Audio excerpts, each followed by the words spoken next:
ಎಲ್ಲರಿಗೂ ನಮಸ್ಕಾರ ಸ್ನೇಹಿತರೆ. ಮೋಸದಾಟಕ್ಕೆ ಮುಂದಾಗಿ ಸಿಕ್ಕಿಬಿದ್ದ ಸುನಿಲ್ ನರೇನ್ ಮತ್ತು ರಸಲ್. ಹಾಗಾದ್ರೆ ಕೋಲ್ಕತ್ತಾ ತಂಡಕ್ಕೆ ದಂಡ ಎಷ್ಟು ಬಿದ್ದಿದೆ ಅಂತ ತಿಳ್ಕೊಂಬರೋಣ ಬನ್ನಿ.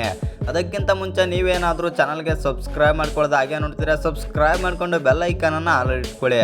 ಹಾಗೆ ವಿಡಿಯೋಗೊಂದು ಲೈಕ್ ಕೊಡೋದು ಕೂಡ ಮರಿಬೇಡಿ. ಇಂಡಿಯನ್ ಪ್ರೀಮಿಯರ್ ಲೀಗ್ನ 31ನೇ ಪಂದ್ಯದಲ್ಲಿ ನಿಯಮ ಮೀರಿದ ಬ್ಯಾಟ್ಗಳನ್ನು ಬಳಸಲು ಮುಂದಾಗಿ ಕೋಲ್ಕತ್ತಾ ನೈಟ್ ರೈಡರ್ಸ್ ತಂಡದ ಸುನಿಲ್ ನರೇನ್ ಮತ್ತು ರಸಲ್ ಸಿಕ್ಕಿ ಬಿದ್ದಿದ್ದಾರೆ. ಇನ್ನು ಮುಲನ್ಪುರ್ನಲ್ಲಿ MYS ಸ್ಟೇಡಿಯಂನಲ್ಲಿ ನಡೆದ ಈ ಪಂದ್ಯದಲ್ಲಿ ಟಾಸ್ ಗೆದ್ದು ಮೊದಲು ಬ್ಯಾಟಿಂಗ್ ಮಾಡಿದ ಪಂಜಾಬ್ ಕಿಂಗ್ಸ್ ತಂಡವು 15.3 ಓವರ್ಗಳಲ್ಲಿ 111 ರನ್ಗಳಿಗೆ ಆಲ್ಔಟ್ ಆಯಿತು. ಇನ್ನು ಈ ಗುರಿಯನ್ನು ಬೆನ್ನತ್ತಲು ಆರಂಭಿಕರಾಗಿ ಕಣಕ್ಕಿಳಿದು ಮುಂದಾಗಿದ್ದ ಸುನಿಲ್ ನರೇನ್ ಅವರ ಬ್ಯಾಟ್ ಅನ್ನು ಅಂಪೈರ್ ಪರಿಶೀಲಿಸಿದ್ದಾರೆ. ಇನ್ನು ಈ ಪರಿಶೀಲನೆ ವೇಳೆ ನರೇನ್ ಬಳಸಲು ಮುಂದಾಗಿದ್ದ ಬ್ಯಾಟ್ ಅಗಲದಿಂದ ಕೂಡಿರುವುದರಿಂದ ಕಂಡು ಬಂದಿದ್ದು, ಹೀಗಾಗಿ ಆ ಬ್ಯಾಟ್ ಅನ್ನು ಬಳಸಲು ಅಂಪೈರ್ ಅನುಮತಿ ನೀಡಿರಲಿಲ್ಲ.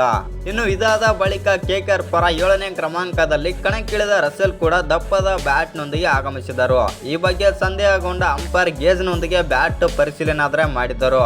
ಈ ವೇಳೆ ಬ್ಯಾಟ್ನ ಹಿಂಭಾಗವು ನಿಗದಿತ ಮಿತಿಗಿಂತ ದೊಡ್ಡದಾಗಿರುವುದು ಕಂಡು ಬಂದಿದೆ. ಹೀಗಾಗಿ ಬ್ಯಾಟ್ ಬದಲಿಸುವಂತೆ ಸೂಚನೆ ನೀಡಿದರಂತಲೇ ಹೇಳ್ಬೋದು. ಇನ್ನು ಇಂಡಿಯನ್ ಪ್ರೀಮಿಯರ್ ಲೀಗ್ ಪಂದ್ಯಾವಳಿಗಳಿಗಾಗಿ ಬ್ಯಾಟ್ನ ಆಯಾಮಗಳಿಗೆ ಮಿತಿಯನ್ನು ನಿಗದಿಪಡಿಸಿದೆ. ಹೌದು ಸ್ನೇಹಿತರೆ, ಅದರ ಪ್ರಕಾರ ಬ್ಯಾಟ್ನ ಅಂಚಿನ ಅಗಲ 4 ಸೆಂಟಿಮೀಟರ್ ಇರಬೇಕು.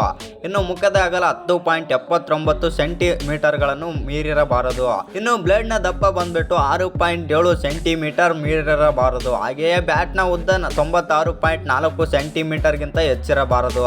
ಇದನ್ನು ಫೀಲ್ಡ್ ಅಂಪೈರ್ಗಳು ಗೇಜ್ ಬಳಸಿ ಪರಿಶೀಲಿಸಿದ್ದಾರೆ. ಈ ಪರಿಶೀಲನೆಯಲ್ಲಿ ಅಂಪೈರ್ ಬಳಸಿರುವ ಗೇಜ್ ಮೂಲಕ ಬ್ಯಾಟ್ ಹಾದು ಹೋದರೆ ಮಾತ್ರ ಬ್ಯಾಟಿಂಗ್ ಮುಂದುವರಿಸಲು ಅವಕಾಶ ನೀಡಲಾಗುತ್ತದೆ. ಆದರೆ 4 ಸೆಂಟಿಮೀಟರ್ ಇಂಚುಗಳಿಗಿಂತ ಹೆಚ್ಚಿನ ಅಗಲವಾದ ಬ್ಯಾಟ್ ಬಳಸಲು ಅವಕಾಶವಿಲ್ಲ. ಇನ್ನು ಹೀಗಾಗಿ ಬ್ಯಾಟ್ಗಳ ಅಗಲದ ಮೇಲೆ ಸಂದೇಹ ಮೂಡಿದರೆ ಅಂಪೈರ್ ಅವರು ಮೈದಾನದಲ್ಲೇ ಪರಿಶೀಲನೆ ಮಾಡ್ತಾರೆ. ಒಟ್ಟಿನಲ್ಲಿ ಹೇಳ್ಬೇಕಂತಂದ್ರೆ ನಿನ್ನೆ ಬಂದ್ಬಿಟ್ಟು ರಸೆಲ್, ಸುನಿಲ್ ನರೇನ್ ಮತ್ತು ಆಂಡ್ರಿಕ್ ನೋಕಿಯಾ ಈ ಮೂವರ ಬ್ಯಾಟ್ಗಳನ್ನಾದರೆ ಪರಿಶೀಲನೆ ಮಾಡಿದ್ದಾರೆ ಅಂತಲೇ ಹೇಳ್ಬೋದು. ಇನ್ನು ನಮ್ಮ RCB ಪಂದ್ಯದಲ್ಲೂ ಕೂಡ ಫಿಲ್ ಸಾಲ್ಟ್ ಅವರ ಬ್ಯಾಟ್ ಕೂಡ ಪರಿಶೀಲನೆ ಮಾಡಿದ್ದಾರೆ. ಒಟ್ಟಿನಲ್ಲಿ ಹೇಳ್ಬೇಕಂತಂದ್ರೆ ಈ ಬಾರಿ IPL ಅಲ್ಲಿ ಹೊಸ ರೂಲ್ಸ್ ತಗೊಂಡ್ಬಂದಿದ್ದಾರೆ.